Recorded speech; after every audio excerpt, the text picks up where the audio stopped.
네, 안녕하세요. 함께 배우기 시간입니다. 오늘 제가 녹화하고 있는 시간은 2022년 9월 8일 이고요. 이제 추석 연휴 하루 앞둔 시간이고, 뭘 할까 좀 고민을 하다가, 예, 올해 보고, 그러니까 뭐 제가 여기 포함을 안 했다고 해서 뭐 그게 아닌 건 아니고, 제가 이제 공부한 바로는 여러분들이 한 번 더 보시면 좋을 만한 그런 올해 나왔던, 뭐 연말 되면 또 어떻게 될지 모르겠어요.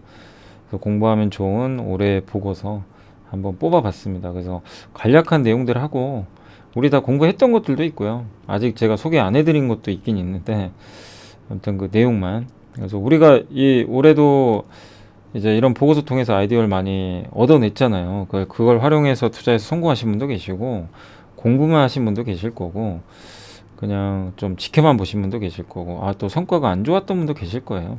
내용은 좋은데 그러니까 어렵죠. 이거 공부한다고 무조건 성과가 좋아지는 건 아닙니다. 근데 우리가 어차피 기업에 대한 투자잖아요. 그래서 우리가 기본기는 알아야 되는 상황에서 이 기업이 앞으로 어떤 모멘텀이 있어야 올라가고, 올라갈 수 있는 그런 또 그 산업 환경이 펼쳐졌는지 그걸 봐야 될 것 같아요. 그래서 우리나라 같은 경우는 어쨌든 이 중간재, 부품이나 장비 회사들이 워낙 많죠. 소재나. 완제품을 만드는 회사들보다는. 그래서 전방 산업, 이 회사가 속한 산업 자체가 중요하거든요. 그래서 그 산업이 커지느냐 줄어드느냐를 잘 봐야 됩니다. 근데 요즘에 반도체는 줄어든다고 하니까 최근에 너무 안 좋은 거고, 요즘에 그 제일 잘 나갔던 업종 중에 하나가 VR, AR이죠. 여기는 이제 막 커지는 게 보이니까 그냥 막 올라가는 거예요, 주가가. 또 너무 빨리 오르기도 했지만. 그래서 앞으로는 어떤 게 계속 좋아질까, 이런 거에 대한 고민을 우리가 계속 좀 해 나가야 될 것 같아요. 자, 그래서 이걸 소개해 드리기에 앞서서 제가 한번 뭐 그 요것만 좀 보여드릴게요. 요게 좀 잘 보이실지 모르겠는데, 요게 이제 강연회 때도 한번 했던 얘기예요. 근데 뭐냐면 성장의 크기입니다. 그러니까 어떤 회사가 속한 섹터가 침투율이죠. 얼마만큼 성장을 했냐, 요걸 보는 거예요. 근데 내연기관차는요, 여기 보시면 여기 침투율이 이미 뭐 내연기관은 더 성장할 게 있나요? 그죠? 교체 수요죠, 대부분은. 새로운 차 나오면 교체하고, 내연기관차에서 내연기관을 바꾸는 거지 뭐 새로운 건 아니죠. 그리고 오히려 PC 시장은 줄어들고 있고, 요건 뭐죠? 요거는 결국엔 그 스마트폰도 성장 못 하잖아요. 다 갖고 있어요. 그러니까 스마트폰도 이런 시기가 있었어요. 성장을 하던 시기. 그때 막 인터플렉스라는 회사가 있거든요. 주가 뭐 거의 한 10배 갔던 걸로 제 기억이 납니다. 막 애플 아이폰에 납품하면서. 근데 지금은 스마트폰이 다 대중화돼 버렸죠. 그리고 온라인 쇼핑도 전체 시장에서 이제 30% 40% 가까이 되거든요. 유통. 여기서 50% 넘기는 쉽지는 않아요. 모든 걸 다 오프라인을 없앨 수는 없고, 온라인도 이제 크기가, 온라인 쇼핑도 거의 커졌는데 이 상황에서 쿠팡이 독주하고 있죠. 땅 따먹게 하는 거예요. 그러니까 초기에 성장할 때는 다 같이 가요. 초기 성장 국면에서는 다 같이 성장하는데, 저렇게 어느 정도 침투율이 대중화 되잖아요. 그러면은 그 서로 이제 점유율 싸움 하는 거예요. 거기서 1등이냐 2등이냐. 그래서 지는 업체는 도태돼서 주가 폭락. 살아남는 업체는 주가 계속 오르는 거죠. 애플 아이폰은 살아남았고 삼성도 살았어요. 근데 LG전자는 접었죠. 노키아 없어졌고 모토로라도 안 되고 소니도 안 돼요. 예. 그러니까 이제 그렇게 되는. 근데 초기에는 다 같이 갔습니다. 그러니까 지금 요 밑에 있는 이거는 하나의 이제 제가 그림을 그려본 건데, 자율주행, 폐배터리, 전기차는 좀 벌써 올라왔죠. 아직 대중은 아니죠. 태양광, AR, VR. 또 한번 찾아보세요. 저렇게 침투율이 이제 앞으로 올라가는 초기 국면에 있는 게 뭐가 될까? 요걸 우리가 계속 고민하는, 그래서 보고서 보는 거예요. 저걸 알아내야 되니까. 그래서 저 안에서 경쟁력 있는 업체를 선정해서 투자하는 게 우리 한국 시장에서 수익을 가장 크게 올릴 수 있는 저는 방법 중에 하나다라고 보고 있어요. 제가 지난 이제 한 15년 이렇게 좀 계속 관찰한 결과로는, 우리나라에서는 왜냐면 애플 같은 기업은 없거든요, 별로. 독보적인 브랜드로. 저 안에 속한 부품이 됐건 뭐가 됐건, 산업 중에서. 그래서 아주 장기 투자 못 하고요. 왜냐면 또 이렇게 사이클이 대중화되면 다 꺾여버리니까. 그래서 초기 국면에서 근데 전제 조건은 저기서 이게 저 초기 국면에서 이게 앞으로 무조건 성장을 해야 돼요. 그게 전제 조건입니다. 성장 안 하면. 네. 3D TV 기억나시죠? 3D TV 10몇 년 전에 엄청 홍보했잖아요. 막 우리 집에서 막 곡을 끼고 3D TV 보고 그때 아바타 영화 나올 때. 근데 3D TV 망했잖아요. 될 줄 알았죠. 될 거라고 생각했던 분도 계시고 3D TV는 소리 소문 없이 없어져 버렸습니다. 네, 그럴 수도 있어요. 그러니까 반드시 이 산업들이 앞으로 대중화된다라는 전제 조건 하에서 초기 국면에 저런 이쪽을 투자해야지 이미 올라간 거 투자해가지고는 큰 수익 내긴 좀 어렵다. 그런 내용입니다. 그래서 우리가 보고서 보고 공부한다. 그걸 말씀드리는 거고요. 그래서 제가 이제 뭐 몇 개만 좀 이렇게 추려봤고요. 한번 보시면 이게 잘 보이시나 모르겠습니다. 이게 저희 당사에서 나왔던 거 모빌아이가 불러올 미래. 이제 날짜는 2022년 5월 25일 날 저희 당사 홈페이지에도 있습니다. 그래서 모빌아이가 불러올 미래라는 제목의 보고서니까 지금 이한나 연구원님은 그만둬서 좀 이제 뭐 그렇긴 하지만 어쨌든 저희 당사 연구원님들 썼던 자료니까 이게 자율주행차 관련한 내용들이 이렇게 들어가 있어요. 그래서 한번 여러분들이 참고해 주시면 좀 좋을 것 같습니다.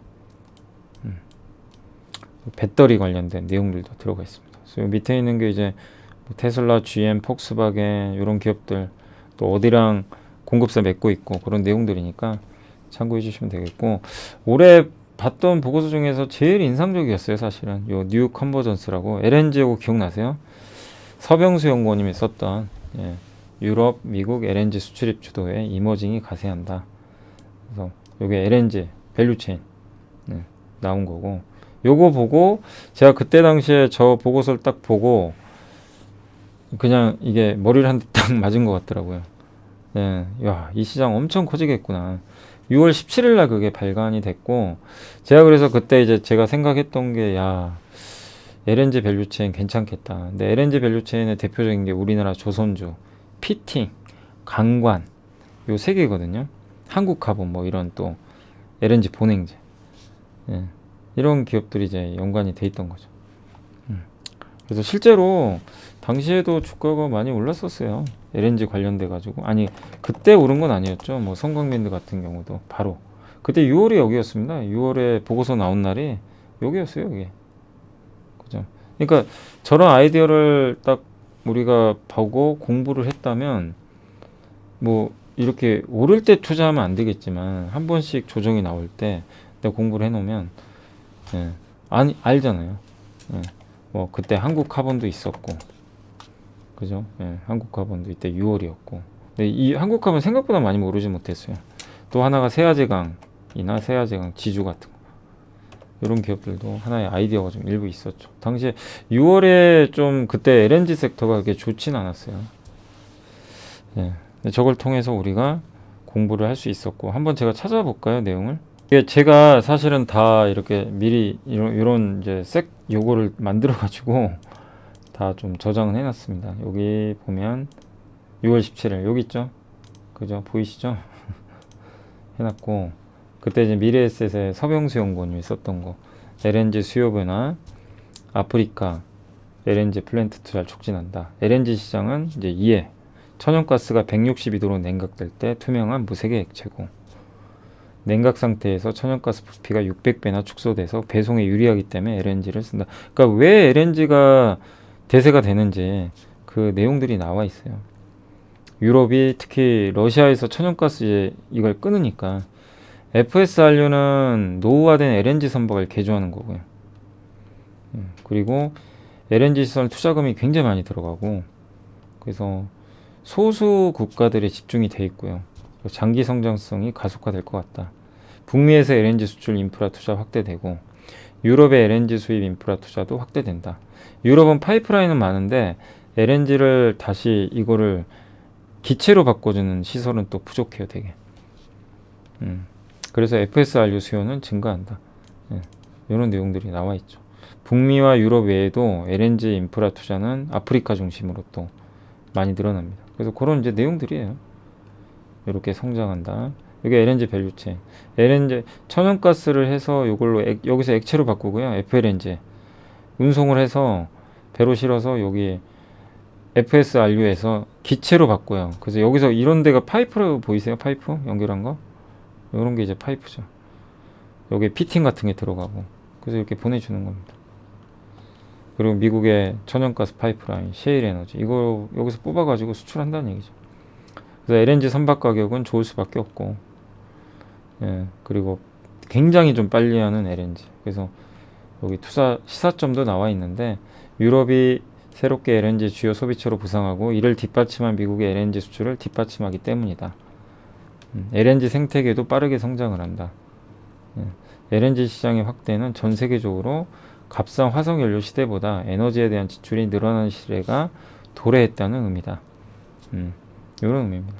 그리고 미국의 영향력이 확대되고 중동과 러시아의 영향력은 축소된다. 에너지 시장에서 LNG가 커지면 커질수록 이런 내용. 그래서 여기도 마지막에 나와 있어요. 국내 조선소들 재평가 필요하다. 그런 내용이죠. 예. 그래서 대우조선해양이 그때 6월입니다. 카타르로부터 LNG 선을 수주한 건 시사하는 게 크다. 예. 그래서 아직은 국내 업체들이 선박 발주 증가를 제대로 반영 못한 것 같다. 이런 이제 시사점도 있어요. 그래서 기억이 나실지 모르겠어요. 그때 당시에 6월달에 요걸 보고 저도 굉장히 좀 뒤통수를 세게 얻어맞았던 기억이 납니다. 예. 그 보고서고, 자, 그 다음에 또 한 가지 보고서가 CRO 기억나시죠? CRO가 뭔지 알아? 요거 예. 이거는 뭐 제가 보여드린 지 얼마 안 됐죠. 그래서 한번 영상 찾아보시면 되겠고, 미래에셋의 이지연 연구원님이 쓰신 자료고, CRO 임상을 대행해주는 업체입니다. 그래서 임상을 옛날에는 병원 가서 이렇게 했어요. 예전엔. 근데 이제는 집에서 한다는 얘기예요. 그런 걸 해주는 업체예요. 근데 임상시험 비용도 많이 들고 이러니까 신약회사들이요, 어쨌든 개발은 많이 해야 되는데 이 개발하는 비용도 많이 들고 자기가 직접 하니까 힘든 거예요. 시간도 맡겨버리는 거예요. 그래서 여기 들어가 있는 기업이 뭐였죠? 아이큐비아. 기억나세요? 한번 찾아볼까요? 헬스케어 여기 CRO 예, 여기 있죠. CRO가 뭔지 알아? 이런 내용입니다. 예, 여기 이제 우리 공부했던 내용들. 이게 글씨가 왜 이렇게 작죠? 되게 작네. 글씨를 좀 제가 키워보겠습니다. 네, 그 내용입니다. 그래서 글로벌 신약 개발 시장이 연평균 7.5% 성장할 것 같고, 작년 전 세계 임상 시험 건수는 사상 최대였다. 근데 그러니까 신약 개발비의 절반 이상을 임상 시험이 차지하거든요. 이 비용이 꽤 많이 들어요. 그러니까 우리나라 기업들도 비용 부담이 커요, 사실은. 희귀 질환 중 5%만 치료가 가능하다. 그러니까 아직도 수많은 치료제가 많이 만들어질 거고 신약 개발은 더 많아질 수밖에 없고요. 그 다음에 특허가 대부분 만료돼요. 이런 것들도 신약 개발 업체들을 조급하게 만드는 거죠. 또 다른 신약을 만들어야 되니까. 예. 그리고 이번 코로나 때 증명했던 게 인공지능 시장이 커졌어요. 인공지능 알고리즘 돌려가지고 신약 개발을 했더니 훨씬 더 효능이 좋았던 거죠. 빨리빨리. 예, 신약 후보 물질도 인공지능으로 돌려서 찾고, 그랬습니다. 근데 완벽하게 만들지 못해요. 후보 물질은 이제 찾아내는데 인공지능이 다 만들 수는 없고요. 당연히 사람이 있어야 되겠죠. 예, 그런 이제 내용들이 여기 나와 있고, 그러다 보니까 CRO 위탁 생산하는 업체에 대한 수요가 늘어났다. 그러니까 위탁 생산이 아니라 위탁 임상을 해주는 대신해주는. 예. 그리고 CRO 시장 같은 경우는 한 10개 기업이 50% 점유하고 있고요. 1위가 아이큐비아. 기억나시죠? 분산형 임상 DCT 아까 보여드린 그거죠. 병원을 방문하지 않고 집에서 하는 겁니다. 실제 코로나 때 저렇게 했거든요. 그래서 금방 임상이 끝난 거예요. 시간을 40%나 단축을 했습니다.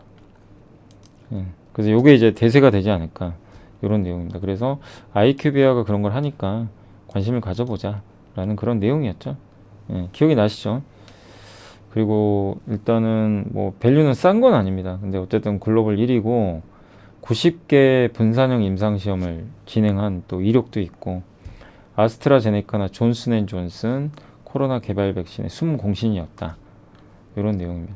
그래서 그런 내용들, 그리고 이렇게 자체 개발보다는 이렇게 외부에서 도입하는, 그러니까 우리나라 바이오 기업들한테도 이게 좋은 게 트렌드가요. 글로벌 정말 큰 제약사들이 그 임상을, 그러니까 자기가 직접 파이프라인을 개발하는 게 아니라 사와요, 그걸. 그 예를 들면 우리나라에 또 뭐 정말 괜찮은 신약 후보 물질이나 이런 게 있으면 그냥 사옵니다.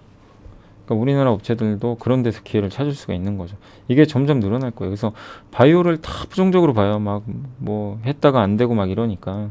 근데 그렇게 보진 마시고, 저는 한국 바이오 기업들의 미래가 여전히 밝다고 보고 있는 사람 중에 하나예요. 부정적인 인식도 너무 크지만 뒤통수를 하도 맞은 적이 많다 보니까.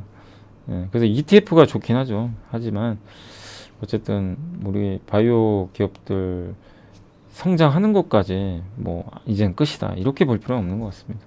근데 그 중에서는 그래도 가장 리스크가 적은 것 중에 하나가 이런 CRO 임상 업체니까. 근데 한국에는 이런 업체들이 많진 않아요. 그래서 미국 기업을 투자하는 게 더 유리하다 이렇게 저도 보고 있고, 아무튼 분산형 이런 걸 하고 있고, 아이큐비아 이런 기업들이, 아이큐비아가 가장 이렇게 질환 군별로 봐도 다양합니다. 그런 내용이죠. 기억나시죠? 한 번 더 정리를 해드렸습니다. 자, 요거 기억나세요? 박종대 연구원님이 써주셨던 거, 가치평가의 영역에 들어선 업체들 화장품, 요 내용이고, 중저가 화장품 회사들을 주목하자. 요걸 한번 지우고 볼게요. 그래서 8월 29일 날 나왔던 간단한 보고서고, 요건 좀 의미가 있어서 다시 한번 제가 보여드리고 싶은 게, 매크로 산업 기업의 실적 주가입니다. 개별 업체 다 똑같이 가죠. 요거 보면은 다 똑같이 가요. 근데 매크로는 전체 경제입니다. 밑에는 산업 기업의 실적. 근데 비구간은요, 이게 반대로 가요. 비구간에서는 매크로는 꺾여요. 경제 환경은 악화되는데 이 산업 환경은 좋아지는 경우가 있어요. 이렇게 올라가죠. 실적도. 근데 주가는 매크로 때문에 같이 빠져요. 그러면 여기가 괴리가 발생하죠. 이렇게. 그죠? 이게 괴리가 발생한 거잖아요. 이 구간이. 이 괴리가 발생하는 구간이 바로 가치 투자 영역이다. 이런 기업을 찾자는 겁니다. 그래서 그때 나왔던 기업들이 뭐 제 기억에 대표적으로 펌텍코리아, 그죠? CNC 인터내셔널, 그런 기업들이, 아이패밀리 SC 기억나시죠? 이게 우리나라 이제 중소형주죠. 코스닥에 있는 뭐 그런 중소형 대표적인 화장품 회사들인데 그런 영역이었다는 거죠. 내용. 그러니까 결국 이렇게 기업의 가치는 올라가는데 주가만 요 매크로 때문에 빠진 거예요. 이제 그런 거를. 근데 이런 현상은 많아요. 기업들 찾아보시면. 그러니까 저런 데 속해 있는 기업이라면 뭐 투자를 해도 괜찮다라는 그런 의견이니까 뭐 참고하시면 되겠습니다. 그래서 요거는 좀 의미가 있는 또 보고서에서 저도 아무튼 저런 식으로 이제 분석을 해주시니까 되게 좋더라고요. 가져와 봤고, 요게 이제 로봇이 선사한 모이나 혁명인데 요건 제일 마지막에 할게요. 제가 요거는 보고서 안 보여드렸죠. 그래서 굉장히 길어요. 정리는 다 했습니다. 한번 보여드릴게요. XR 기기 사용 설명서 기억나세요? 키움증권의 리서치 센터에서 나온 발간된 보고서입니다. 요거 보고 우리 또 많이 배웠죠. XR 기기. 이런 미래 AR 쇼핑. 내가 곡을 쓰고 요 마트에 딱 들어가면, 그 마트에 들어가서 뭐 예를 들면 꼬북칩 찾아 이러면 음성 명령을 하면 꼬북칩 찾아주는 거죠. 길로 저렇게 내 눈앞에 내비게이션 펼쳐지는 거예요. 저게 얼마 안 남았어요. 저런 시대가 올까요, 안 올까요? 안 온다고 생각하면 이쪽 산업은 투자하면 안 되겠죠. 근데 그런 하드웨어 기술적인 걸 나타냈던 이제 보고서다. 그래서 이게 9월 2일 날 키움증권에서 발간된 XR 기기 사용 설명서. 이것도 저는 굉장히 의미가 있었다라고 좀 보고 있고, 그래서 이것도 한번 정리한 거 한번 볼까요? XR 기기 여기 있네요. 9월 2일 날 여기 나와 있던 메타버스 산업에 주목해야 되는 이유도 한번 설명이 돼 있고, 뭐 그건 넘어갈게요. 뭐 메타버스 저는 된다고 봐요. 저 개인적으로도. 시간은 걸리죠. 근데 거기서 제일 중요한 게 하드웨어입니다. 애플이 XR 기기 내년 1분기에 아마 혼합현실이라고요. 쓰면 가상현실과 실제현실이 같이 섞여 보이는 거예요. 그리고 24년, 25년에는 그냥 제가 쓰고 있는 안경 같은 게 나온다는 거죠. 안경을 쓰고 돌아다니는 거예요. 각종 정보들이 나오겠죠. 내 눈앞에. 눈앞에 그냥 이 뭐가 펼쳐지는 거예요. 완전. 예. 그리고 애플은 아무튼 AR 쪽에 그리고 워낙 많은 그 소프트웨어를 갖고 있으니까 가능성이 있어 보이고 그리고 이미 AR 앱도 만들었어요. 예. 거기에 관련된 앱이 14,000개. 근데 여기서 이제 핵심 뭐냐면 OLED 그냥 일반 OLED가 아니라 정말 작은 OLED가 들어가요. 그리고 14개 정도 되는 카메라 엄청 많이 들어가죠. 그러니까 우리나라 스마트폰 부품사들한테는 기회의 땅이죠. 이게 대중화되면.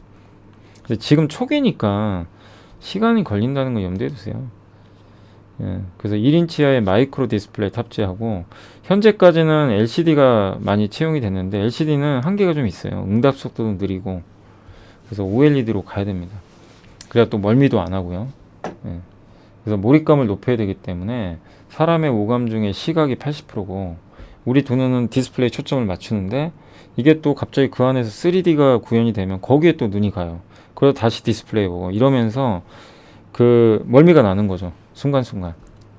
예, 이게 불일치되니까.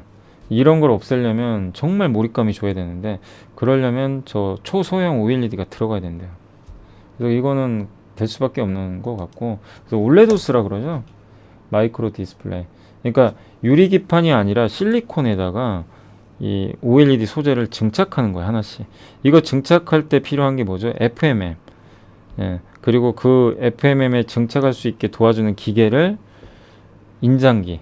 예. 우리 다 공부했습니다. 그래서 FMM이 되게 중요해요. FMM은 저 OLED 기판에다가 그러니까 실리콘 기판에 다시 그림 그려볼까요?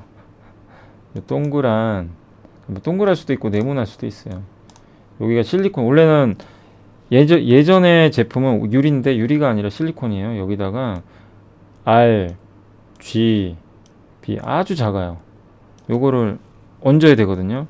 저걸 얹을 그 소재를 작은 발광 소재를 얘가 자체 발광하는 거예요.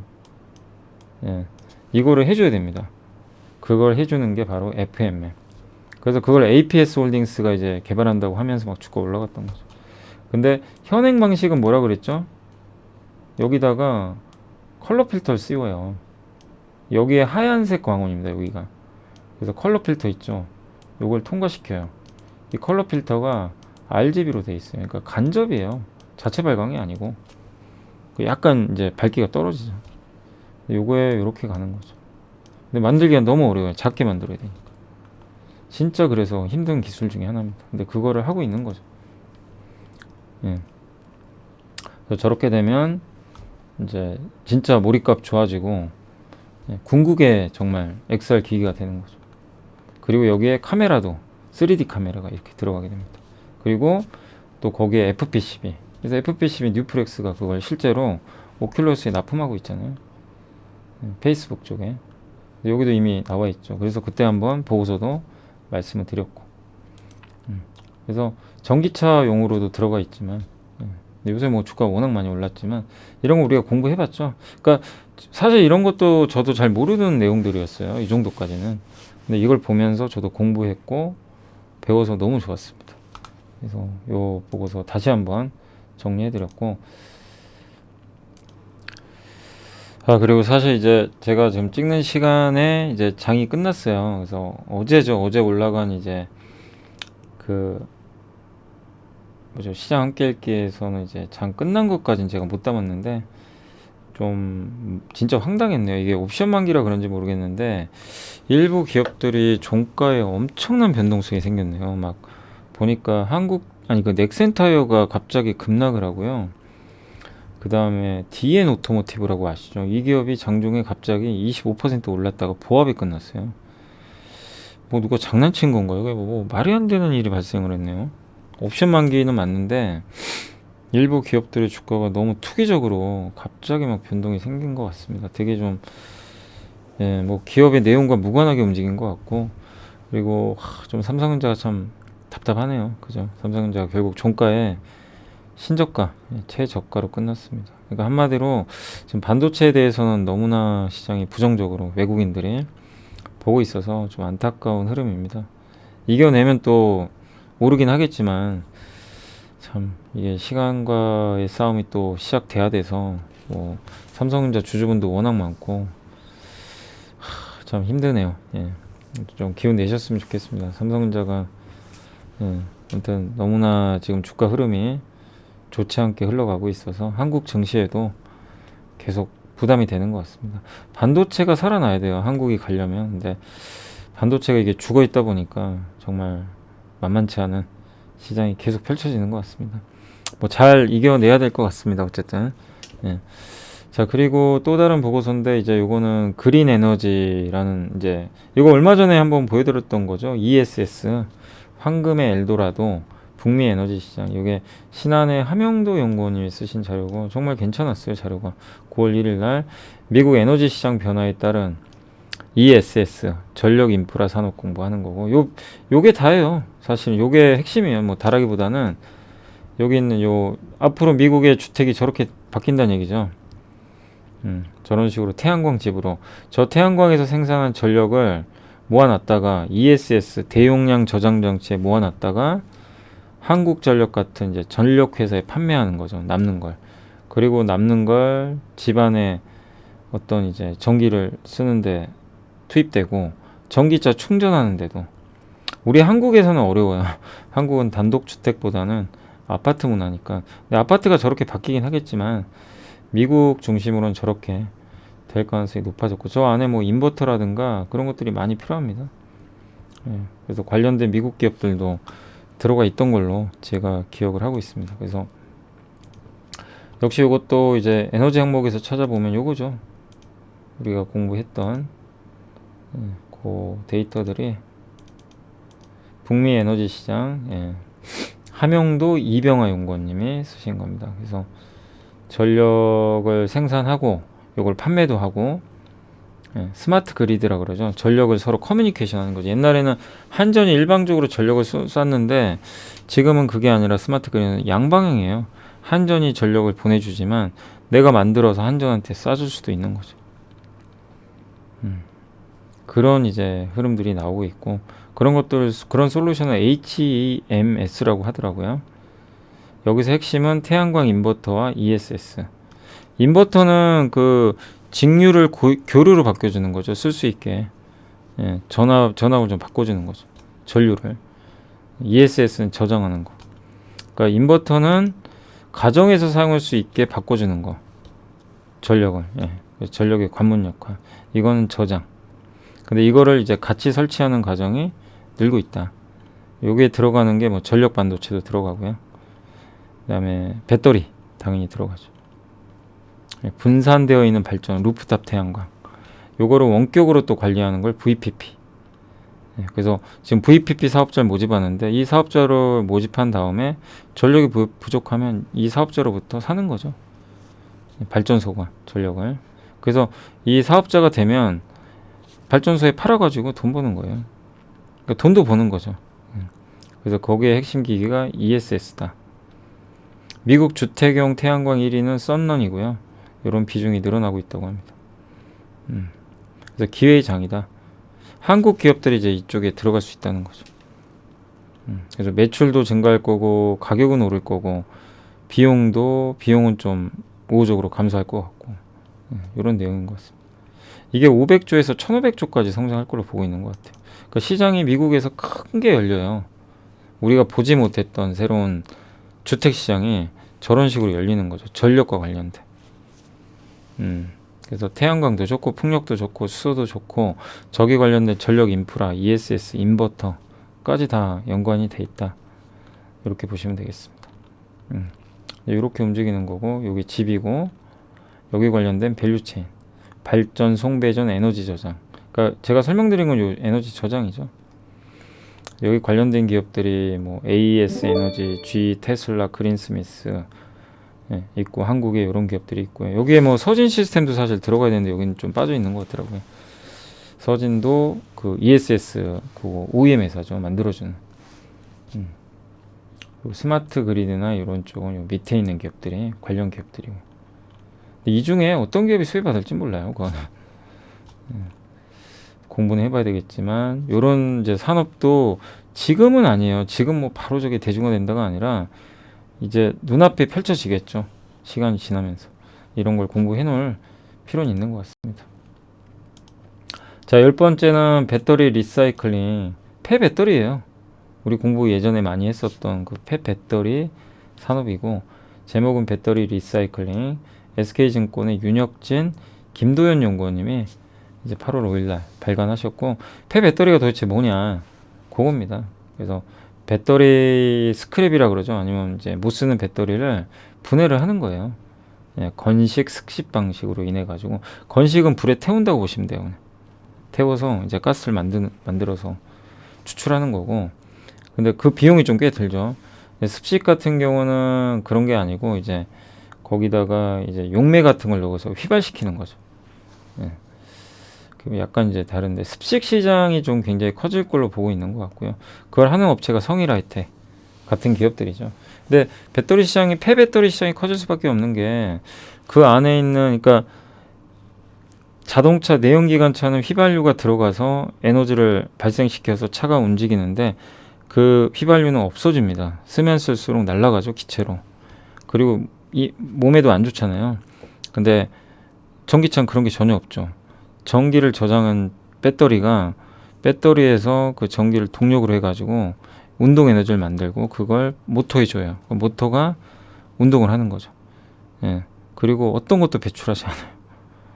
예. 탄소 배출도 없습니다. 그리고 그 안에 있는 그 전기를 저장하는 거는 니켈, 코발트, 망간 같은 리튬 이런 것들이 전기를 저장시켜 주죠. 근데 얘네가 그대로 남아 있는 거예요. 배터리 안에. 그래서 이 배터리에 남아 있는 요게 나중에 못 쓰게 되죠. 배터리를 5년인가 4년에 한 번씩 갈아야 된다고 하니 교체. 그러면은 그걸 분해해 가지고 다시 재활용. 커질 수밖에 없죠. 그러니까 폐배터리 시장도 그런 구도화해서 성장한다. 다만 이제 주가가 많이 올라서 부담은 되는데 되겠죠. 이 산업도 같이 가겠죠. 근데 우리는 항상 생각해야 될 건 주가라는 건요. 항상 이래요. 어떻게 움직이냐면 주가는 작년에 메타버스 기억나시죠? 처음에 뭔가 새로운 게 생기면요. 그냥 미친 듯이 땡겨요.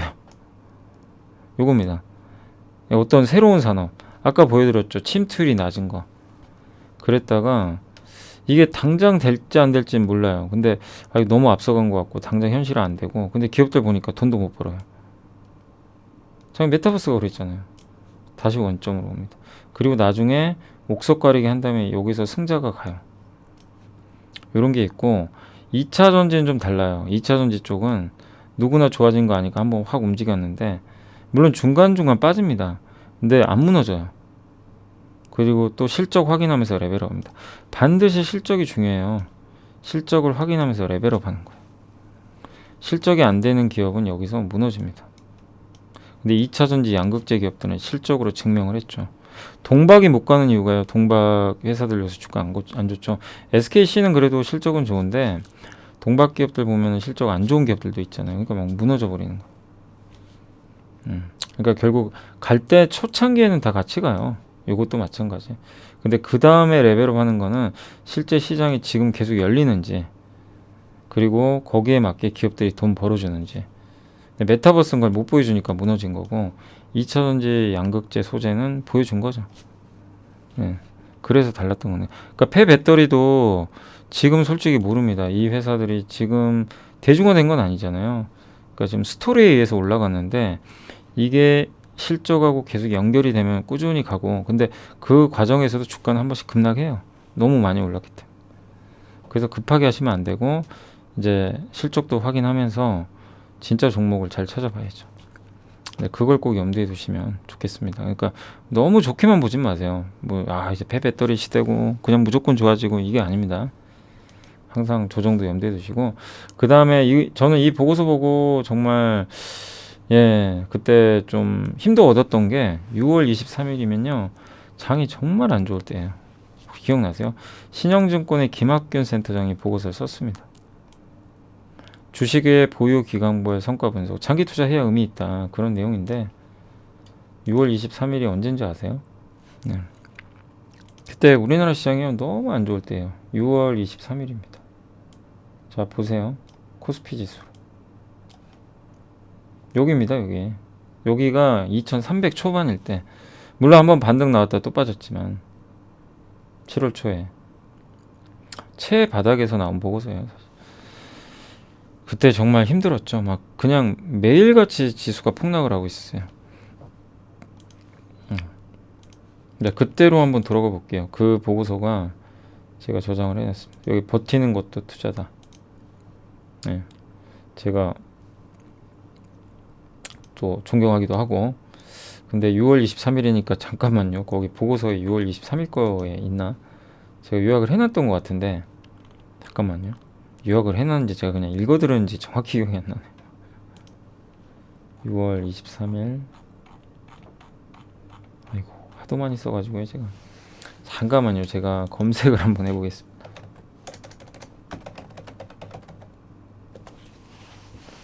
(6월 24일) 아, 여기 있네요. 아, 근데 제가 요약을 안 해놓은 것 같습니다. 요약을 안 하고 그냥 읽어만 드린 것 같아요. 그죠? 예, 그랬던 것 같아요. 읽어만 드린. 근데 거기 내용은 뭐였냐면, 거기 읽어드렸던 내용은 결국 장기 투자가 이긴다는 내용이었어요. 맞아요. 맞습니다. 예. 장기 투자가 결국엔 이겼다. 그 내용입니다. 제가 이제 요거를 저작권 때문에 완전히 보여드리진 못해요. 그래서 어쨌든 여기 나온 건 뭐냐면, 약세장 진입했지만 매도는 하지 말자. 센터장님 의견은 그거였고, 지금은 리스크 관리가 의미가 없다. 너무 많이 빠졌기 때문에 그 얘기고, 그리고 파산은 없다. 이제 자본주의 시대인데 옛날처럼 경제가 망가지는 그런 건 아니다. 시스템 리스크죠. 그런 건 뭐 공황이 발생한다거나 그런 내용도 아니고, 그리고 코스피 기준으로 지금 보통 그 3개월 보유 시의 손실 확률이 43%래요. 그러니까 코스피 기준으로 이제 100% 중에 한 절반 정도는 손실 볼 수 있대요. 3개월을 내가 보유했을 때. 그러니까 3개월이라는 짧은 단위에서는 그러니까 절반 정도의 확률로 손해를 본대요. 근데 3년을 보유했을 때는요, 손실 확률이 24%로 떨어지고 5년을 보유하면 17%로 떨어지게 된대요. 그 웬만한 기업들은 다 수익이 난다는 얘기예요. 그런 내용을 적어 놓은 건데, 그래서 버티는 것도 투자다. 예. 그래서 또 여기 센터장님도 그때 하셨던 얘기가 매우 송구스럽다. 예, 좀 미안한 마음을 또 말씀해 주셨고요. 예. 근데 어쨌든 그때 PBR 1배 이하였고 2532 PBR 1배인데, PBR 1배 이하에서 주식 사가지고 버텨서 실패한 적은 별로 없어요. 예. 그래서 그런 내용을 했고, 주식의 장기 보유는 어쨌든 손실의 확률을 낮춰준다. 그래서 장기적으로는 낙관론을 유지하는 게 좋았다. 이런 내용입니다. 그러니까 아무리 내가 비싸게 사도요. 그러니까 일단 너무 근데 비싸게 사면 고생은 해요. 몇 년 정도 고생할 수 있어요. 예. 근데 아무리 내가 고점에 사도 3년 정도가 지났을 때는 수익이 나는 경우들이 있었다고 합니다. 그래서 여기 5년 투자수에, 그러니까 5년을 투자했을 경우 수익률이 플러스를 기록했던 게 373회. 단순 평균 상승률이 102%. 5년 투자 시에 마이너스 수익률을 기록했던 건 78회 정도 되고요. 훨씬 적죠. 단순 평균 등락률은 마이너스 21%죠. 됐다고 합니다. 그러니까 훨씬 길게 투자했을 때 성공 가능성이 높았다고 보고 있는 것 같아요. 그래서 마지막에 적어주셨던 게, 어려운 시장이지만 잘 감내하셨으면 좋겠습니다. 어려운 시기를 견뎌내는 것도 투자자에게 요구되는 자질이라고 믿습니다. 꼭 뭔가를 하는 것만이 투자가 아닙니다. 자신의 적극적인 의사결정의 결과라면 어려운 시기에 잘 버티기만 하는 것도 중요한 투자 행위라고 저는 생각합니다. 건투를 빕니다. 그러니까 굉장히 좀 저는 울림이 있는 메시지를 그때 전달을 해주셨고, 정말 너무 힘든 구간이었어요. 여기 상상이 가시죠? 여기거든요. 여기입니다. 네, 누구나 두려움을 갖는 때 좀 용기를 내자라는 그런 메시지인데, 뭐 저런 거 보면서 우리가 또 힘도 내는 거죠. 예. 그래서 다시 한번 감사를 드린다라고 말씀을 드리고 싶고요. 그 다음에 이제 요거 정말 요것도 명작이죠. 반도체 후공정. 우리 공부 제대로 해봤죠. 소켓 공부했죠. 요즘에 반도체 워낙 안 좋지만 세상의 변화는 반도체죠. 테스트 소켓으로부터 시작된다. 그래서 한국투자증권의 박성웅 연구원님이 8월 18일 날 방했고, 왜 우리가 소켓에 주목해야 되는지를 명확하게 알려주신 그런 보고서입니다. 그래서 요거는 여기 IT 쪽에, 반도체 쪽에 여기 있죠. 세상의 변화는 작은 소켓으로부터. 정말 긴 보고서였어요. 제가 기억하기로도. 네.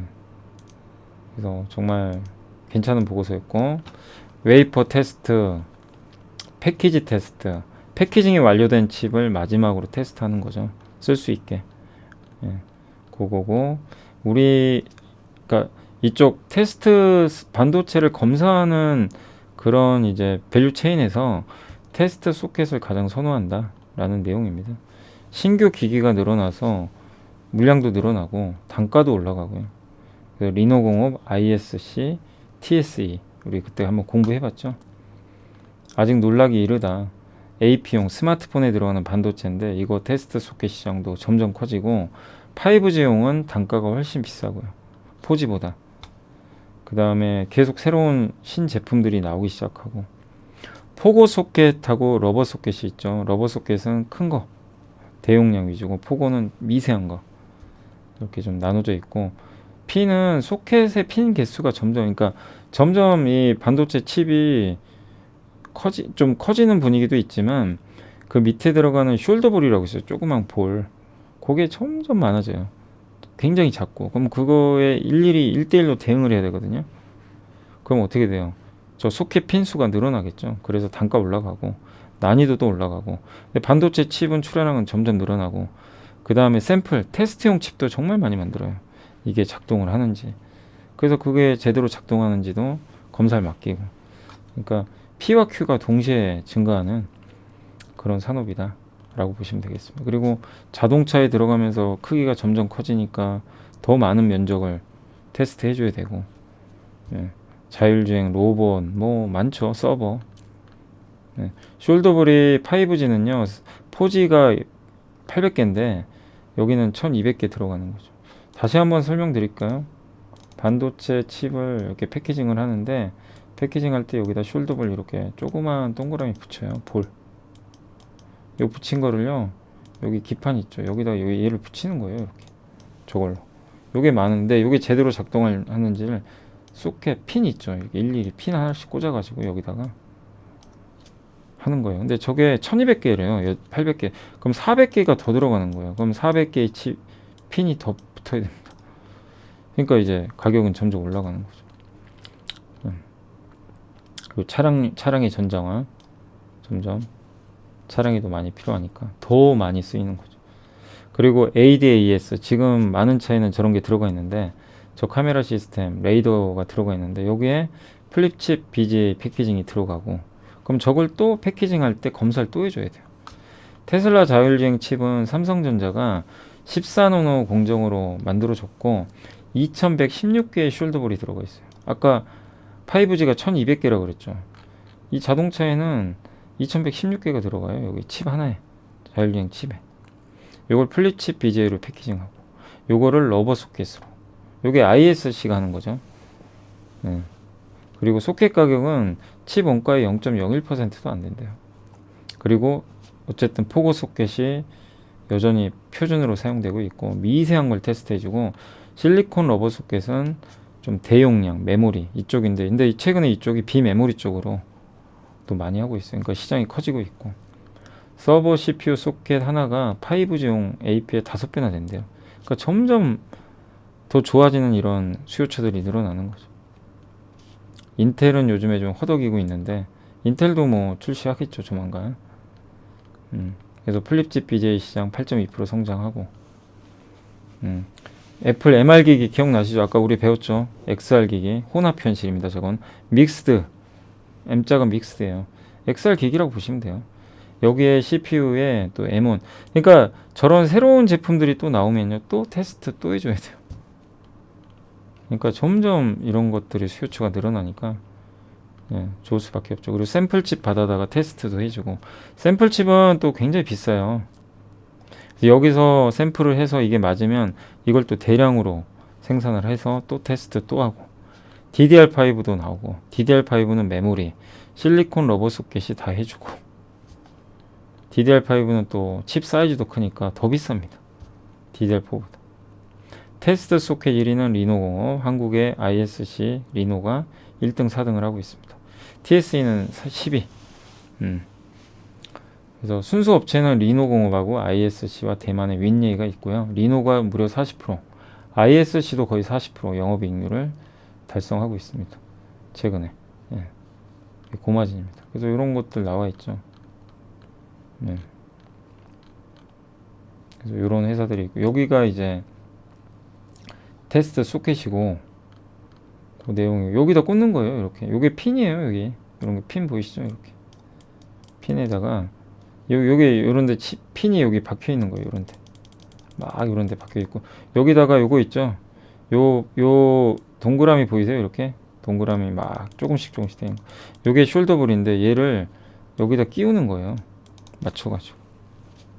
근데 점점 이게 크기가 커지고 이러면은 핀 개수가 늘어나니까 비싸지는 거죠. 출하량, 단가, 자동차에 들어가고, 자율주행 칩, 테슬라. 그리고 포켓과 러버 둘 다 좋죠. 사실. 그런 내용들입니다. 샘플 칩을 받아다가 테스트하면, 테스트한 것만 다시 이게 성공하면 얘를 대량 양산.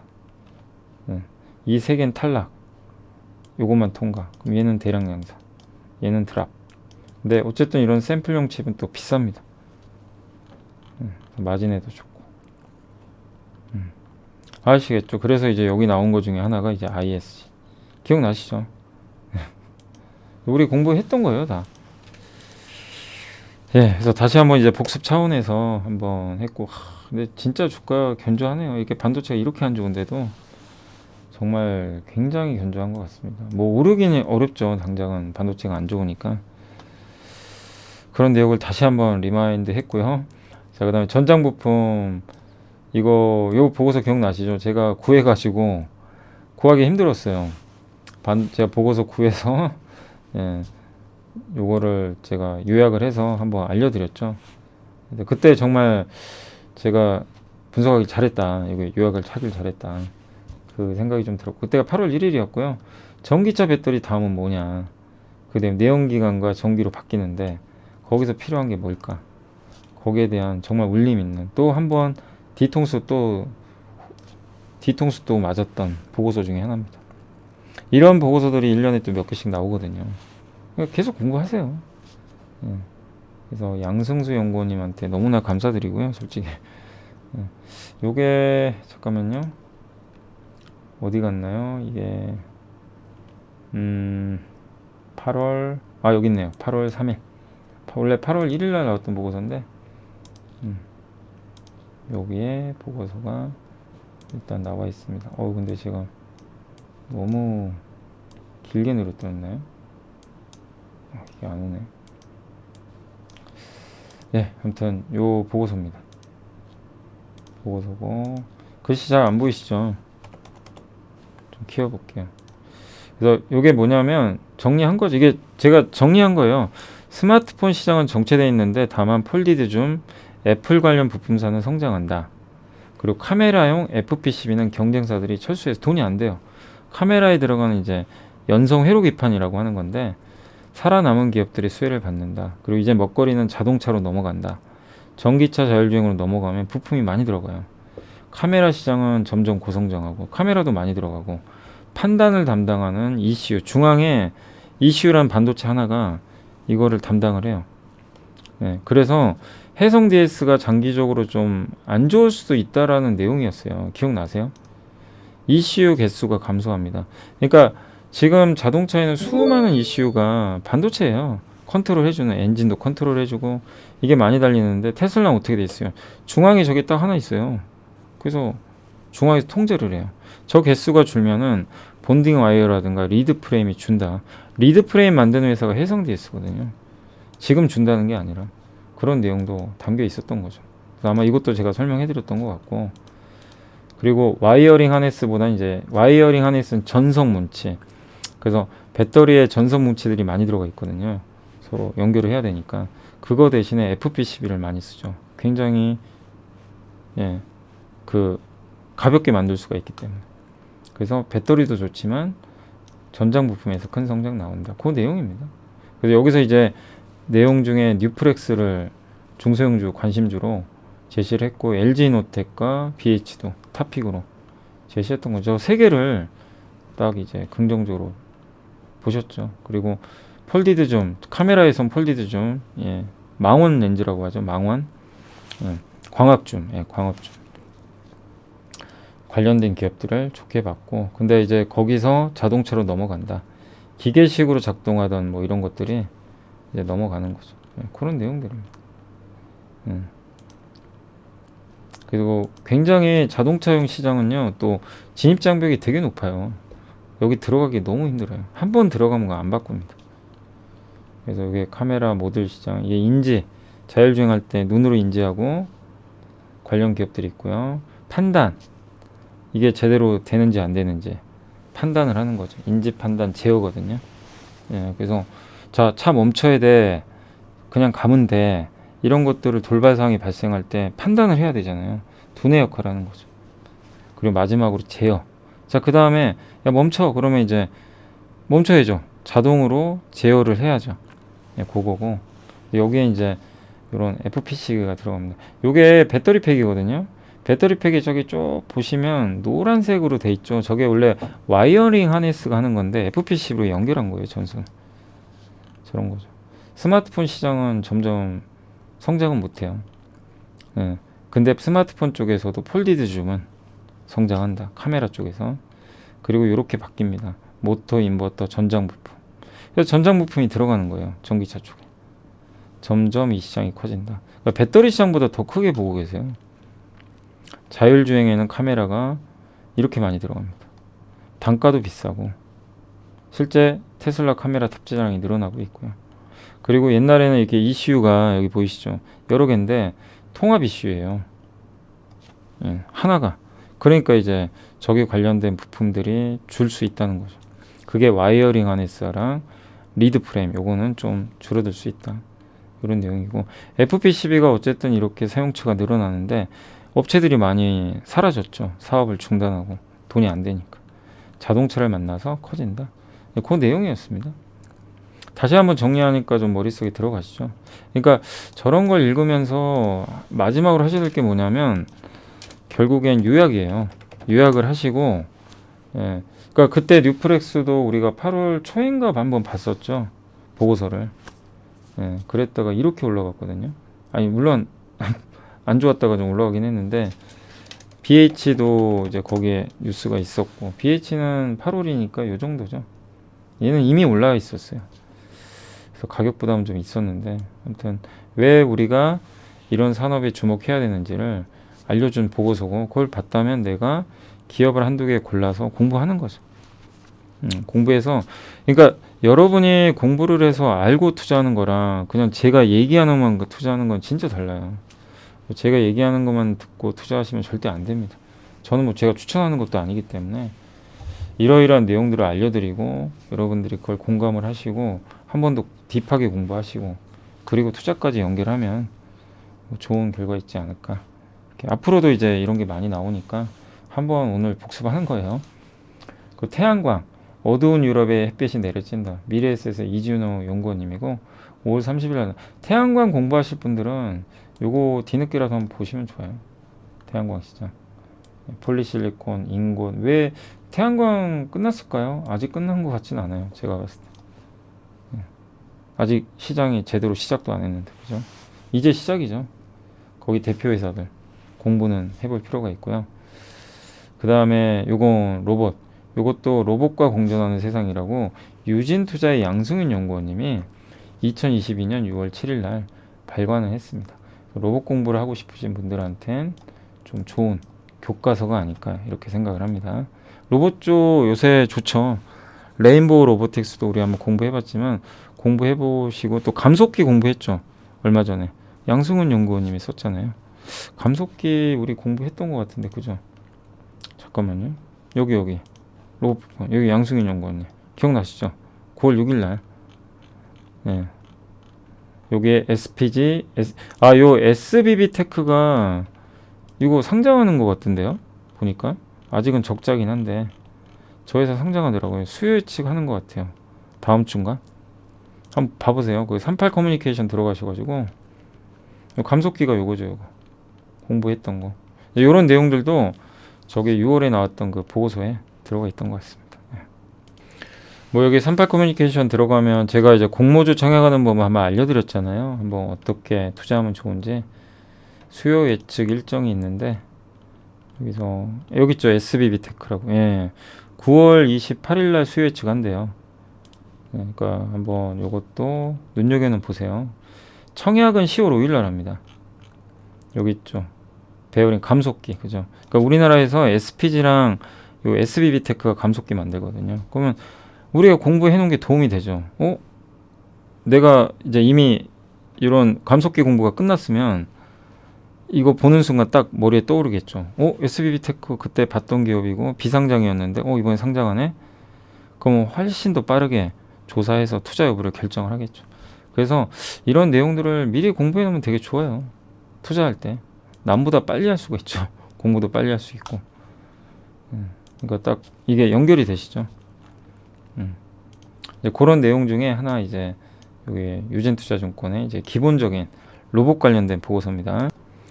자, 그리고 제가 아까 이제 뭐 하나 소개 안 드렸던 게 이제 로봇이 선사한 무인화 혁명 요거잖아요. 요거는 제가 이제 요약을 해놨어요. 그래서 요거 하고 마무리 오늘 하도록 하겠습니다. 벌써 1시간이 다 돼서 좀 지치실 수도 있겠네요. 예, 아무튼 요거 빨리 마무리하고 마감하도록 하겠습니다. 요게 여기 있습니다. 그 고태봉 센터장님이 쓰신 거고요. 예, 요 자료고 요거 좀 제가 키워가지고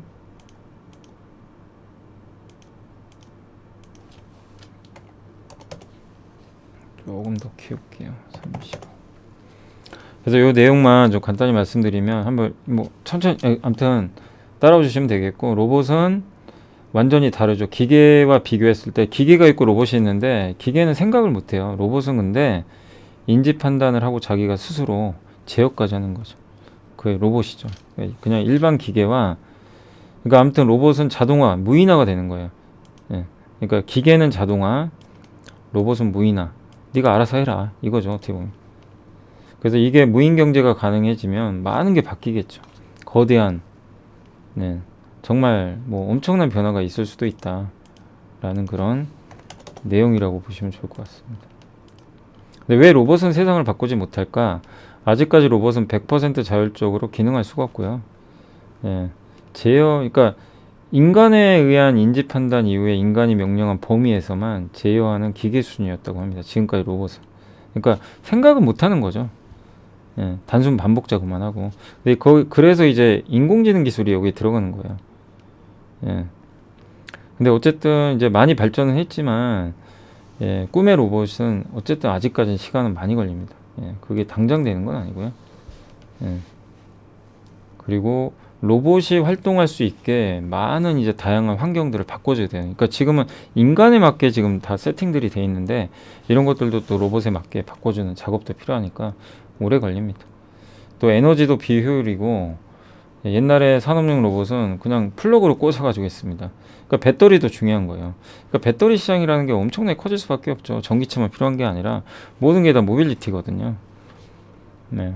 그리고 로봇판 하나에만 6개, 우리 감속기 배웠죠. 네. 그래서 대용량 에너지원이 또 필요하게 되고, 그러니까 그냥 뭐 배터리만 작은 거 가지고는 안 되는 거죠. 통신도 있어야 되고. 네. 아무튼 그래서 로봇은 공장이나 물류센터에 한정된 용도로만 사용을 하고 있는 것 같습니다. 테크 자이언트인 테슬라가 로봇 진출을 선언했고 앞으로 로봇이 더 큰 비즈니스가 된다. 이게 의미하는 게 뭐냐면 지금 현대차도 하잖아요. 보스턴 다미닉스를 왜 인수했을까요? 괜히 인수한 게 아니에요. 지금 일론 머스크, 정의선 회장 다 로봇에 집중하고 있어요. 로봇으로 만들어서 대박 내겠다가 아니라 로봇을 통해서 생산성을 혁신시키겠다는 겁니다. 지금 이 일론 머스크는 2030년에 이제 연간 2천만 대의 전기차를 만들어야 되는데 지금보다 10배를 더 많이 생산해야 되는데 인간으로 할 수 있는 건 한계가 있는 거예요. 그래서 이걸 다 자동화 시켜버리겠다는 거예요. 이 중에 제일 중요한 게 어려운 게요. 어셈블리래요. 의장조리. 요게 인간이 할 수밖에 없대요. 지금은. 다른 건 다 자동화할 수 있는데 의장조리는 워낙 복잡하고요. 사람이 들어가야 돼요. 내장 편의상 이런 것들을 다 각각 따로따로 장착도 해야 되고 그래서 물성도 다르고 로봇이 다루기가 어렵다고 합니다. 그래서 이 의장 조립에서 많은 이제 병목 현상이 발생을 한대요. 그래서 테슬라는 아직 완성은 못했는데 완전 자동화를 지금 지향을 하고 있고 테슬라가 이런 것까지. 저게 완전히 자동화가 되면 생산 공정 그 속도가 엄청 빨라지죠. 차원이 다른 거죠. 현대차도 아마 이런 걸 준비하고 있지 않나 싶어요. 전 세계에서 어쩐 테슬라가 가장 많이 빠르게 1시간 안에 많은 걸 생산할 수 있고요. 예. 아무튼 사람보다 더 빠르게. 그리고 여기는 로봇은 뭐죠? 쉬는 날이 없어요. 아예 쉬는 날이 없습니다. 그냥 계속 돌릴 수도 있죠. 예. 어쨌든 테슬라는 여러 가지 공정들을 통해서 차원이 다른 기술 혁신을 이뤄내려고 하는 것 같습니다. 예. 그리고 아무튼 위험하고 반복적이고 지루한 일에 로봇을 투입하겠다. 그래서 2천만 대 생산을 하기 위해서는 10배 정도 생산 능력 확대가 필요한데 여기서 어셈블리 라인에 로봇을 투입을 얼마나 잘하느냐가 관건이고 인간과 똑같아야 된다는 거예요. 그 로봇이. 예. 그 또 하나는 우주로 보내서 하겠다는 겁니다. 스페이스X. 우주에는 산소도 없고 인간이 하기가 어렵잖아요. 화성 같은데. 로봇 보내는 거죠. 예. 그러니까 로봇이 뭐 불량이 발생하고 로봇은 뭐 어쨌든 뭐 생명체는 아니기 때문에 비용 수반이 적다는 거죠. 또 엔비디아는 이런 로봇 산업의 가장 큰 난제가 스스로 판단하는 건데 여기 관련된 인공지능, 반도체, 소프트웨어를 만드는 기업 중에 하나입니다. 그래서 그래픽 카드가 그걸 해주거든요. 요새 뭐 인공지능 관련해 가지고 중국에 수출하지 마라 막 이래서 어렵지만 기본 뼈대는 엔비디아는 이쪽이죠. 그래서 굉장히 큰 성장을 할 가능성이 높고, 예. 그다음에 아무튼 엔비디아가 다양한 분야에서 강한 힘을 발휘할 수도 있다. 그 내용이고요. 삼성도 로봇 진출 선언했죠.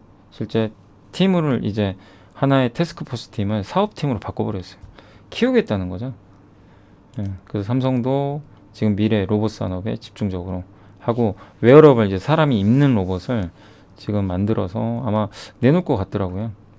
네, 그래서 여기 인간의 근력을 강화시켜 착용을 하면 좀 잘 걷지 못하는 이게 다리가 불편하신 분들이 착용하면 걷기 쉽게 굉장히 이제 인간한테 도움이 되는 그런 것들 또 모빌리티 로봇 이런 것들을 만들려고 하고 LG도 CLOI라는 자체 브랜드가 있고요. 다양한 서비스용 로봇을 공개를 했습니다. 뭐 공항이나 호텔 이런 데 필요한 거 그러니까 인간을 또 도와주는 서빙 로봇 같은 거 일손이 부족한 보조 서빙. 현대차는 생산 과정에서 가장 로봇을 많이 쓰는 기업 중에 하나예요. 가장 빠른 생산. 그러니까 지금 테슬라도 생산 속도가 높지만 현대차도 로봇을 많이 이용하는 거죠. 예. 그래서 보스턴 다이내믹스를 인수한 것도 앞으로 테슬라도 있겠지만 생산 혁신을 좀 이뤄내겠다라는 그런 내용인 것 같습니다. 네이버도 있어요. 네이버 랩스. 인공지능 분야에서. 예. 이런 것들이 있습니다. 그래서 어쨌든 인식기술 고도화 초연결의 시대 로봇의 뇌 이런 것들을 계속해서 지금 더 업그레이드를 해야 되겠죠. 그리고 다국적 기업의 80%가 리쇼링 정책 따르겠다. 이제 자국 내에서 만든다는 거죠. 해외로 공장이 많이 있는데 해외 공장을 자국으로 하는 거예요. 근데 그럴 때 인건비가 비싸지죠. 그래서 로봇들이 대체할 수 있습니다. 이런 정치적인 환경도 좀 일부 있고요. 비대면 상황이 장기화되면서 로봇이 또 언제 또 락다운 될지 모르니까 고령화, 구인난, 인건비 이것도 로봇 시장을 크게 만드는 요인이고 로봇 가격도 많이 또 다운되고 있죠. 그래서 로봇이 다가온다. 그러니까 결국 로봇 시장이 커진다는 건 누구도 부인할 수 없는 거는 같아요. 또 여기서 우리가 얼마 전에 공부했죠. 협동 로봇. 인간과 같이 일하는 팔 하나만 있거나 이런 것도 있지만 이제 점점 더 많은 로봇들이 나오게 되겠죠. 결론은 뭐냐면 산업혁명 이후로 인간의 인지 판단에 의해 컨트롤되던 기계가 이제는 스스로 판단하는 시대가 올 수 있다. 아직은 아니지만 그거를 테슬라가 만들려고 하고 있고, 예, 그렇게 돼서 그게 되면 또 자율주행. 그러면 어떻게 보면 이제 로봇이 차에 탈 수도 있죠. 운전수 역할을 하는 거예요. 비상시에. 우리는 뒤에서 가만히 앉아 있고 이런 것도 가능해지겠죠. 그러니까 이 모든 게 이제 자율로 가는 거예요. 인공지능이 그래서 중요한 거고, 거기에 도움이 되는 반도체, 각종 부품, 카메라, 뭐 FPCB, 뭐 많은 부품들이 들어갑니다. MLCC, 그다음 플립칩 BGA, 기판. 로봇에는 그런 게 안 들어갈까요? 이런 시대에 우리 한국이 IT 강국이기 때문에 좋은 역할을 할 수 있다. 그렇게 저는 좀 보고 있습니다. 로봇의 머리는 완성 중이고, 예, 또 연결도 해야 되고요. 통신망으로. 클라우드로 가겠죠. 그러니까 로봇이 스스로 생각하는데 데이터를 받아야 되잖아요. 그걸 클라우드로 연결해가지고 많은 데이터를 계속 받는 거예요. 인터넷 연결을 해가지고. 그래서 다양한 영역에서 또 뭐 소재, 센서, 모터, 감속기, 클라우드 이런 것들, 또 변화된 경제 환경도 로봇의 수요를 앞당길 것 같다. 예. 그러니까 이게 탈세계화도 로봇을 앞당기는 거죠. 미국과 중국이 패권 다툼하니까. 예. 이런 데서 생산성을 높이는 방법 중에 하나죠. 그리고 이민 규제나 이런 걸 또 하거든요, 요즘에. 그러다 보니까 인력 확보에 어려움도 겪고 있나 봐요. 그래서 스마트 팩토리가 또 대안이 될 수도 있다. 그리고 산업용 로봇과 서비스 로봇은 아마 동시에 성장하지 않을까. 이런 내용도 일부에 들어가 있는 것 같습니다. 테슬라, 엔비디아, 삼성, LG, 현대, 네이버 같은 거대 기업들이 로봇을 차세대 성장 동력으로 선언을 했죠. 예. 기업들이 그냥 선언하는 거 아니죠. 슌페터란 사람이 그랬어요. 마차를, 그러니까 저도 요즘에 강연에서 많이 얘기하는데, 마차를 연결해도 기차가 되지는 않습니다. 네. 기차는 혁신이죠, 당시엔. 네. 세상이 발전하려면 이런 거대 기업들이 혁신을 해줘야 돼요. 그 중에 하나가 로봇이 될 수 있다는 거죠. 그럼 경제가 또 한 단계 레벨업하게 되겠죠.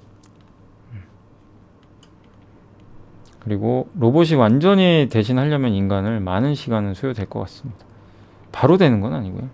그러나 결국 되지 않을까, 이런 내용이고, 거기에 관련된 여기 ETF입니다. 미국의 로보, BOTZ, IRBO 이런 ETF도 있다라는 내용이 들어가 있고요.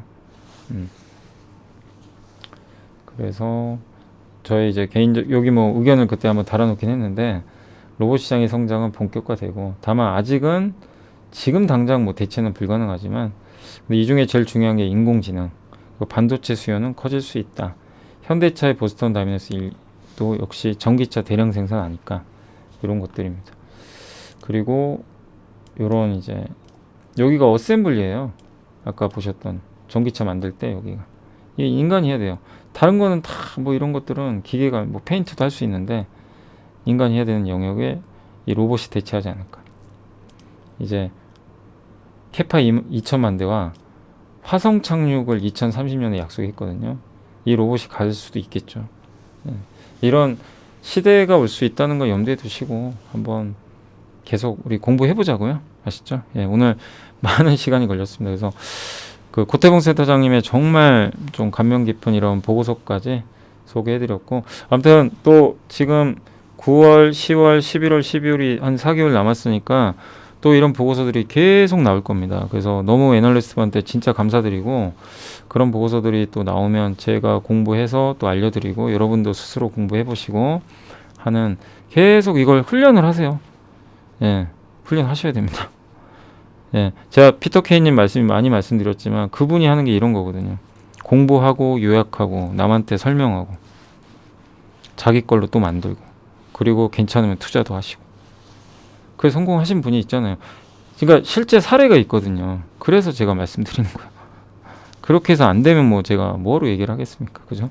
그래서 이런 좋은 보고서 통해서 하시고, 아무튼 제가 오늘은 제 나름대로 꼽은 올해 좀 공부하면 좋은